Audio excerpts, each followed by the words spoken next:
જો તમે પણ રેશન કાર્ડનો ઉપયોગ કરો છો તો આ વિડીયો ખાસ જોજો, કારણ કે હવે આધાર કાર્ડને રેશન કાર્ડ સાથે લિંક કરવું ફરજિયાત બન્યું છે અને ઓનલાઈન KYC કેવી રીતે કરવું એની પ્રોસેસ આજના વિડીયોમાં દેખીશું. તો વિડીયોમાં આગળ વધીએ એ પહેલાં ચેનલને સબસ્ક્રાઇબ જરૂરથી કરી દો. તો સૌપ્રથમ તો તમારા મોબાઈલમાં રેશન કાર્ડની એપ્લિકેશન ના હોય તો પ્લે સ્ટોરમાં જઈને માય રેશન એપને ડાઉનલોડ કરી દો અને રજિસ્ટર કરી દો.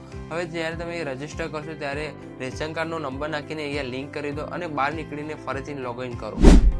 હવે અહીંયા આધાર KYC ઉપર ક્લિક કરો. હવે તમારે સૌ પ્રથમ તો ફેસ રિકગ્નિશન માટે આ એપ ડાઉનલોડ કરવી પડશે. હવે જ્યારે તમે આના પર ક્લિક કરશો ત્યારે એપ ડાઉનલોડ થઈ જશે અને તમારે અહીંયા કાર્ડની વિગતો મેળવો તેના પર ક્લિક કરવાનું છે. હવે તમારે અહીંયા રેશન કાર્ડ નંબર અને કેપ્ચા એન્ટર કરીને સભ્યોની વિગત મેળવો તેના પર ક્લિક કરો. હવે અહીંયા જેમનું પણ KYC થઈ ગયેલું છે તેમનું નામ અહીંયા બતાવશે.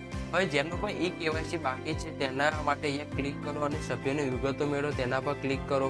હવે અહીંયા OTP જનરેટ પર ક્લિક કરશો ત્યારે OTP આવશે તે વેરીફાઈ કરી દો. હવે જ્યારે તમે OTP વેરીફાઈ કરશો ત્યારે અહીંયા આધાર ફેસ ID એપ ખુલશે.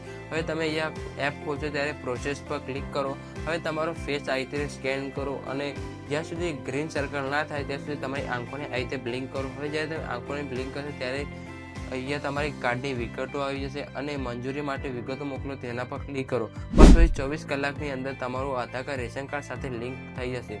જો તમને આ વિડીયો ગમે તો વિડીયોને લાઇક કરી દો અને જેમનું પણ KYC બાકી છે એવા મિત્રોને આ વિડીયો શેર કરી દો.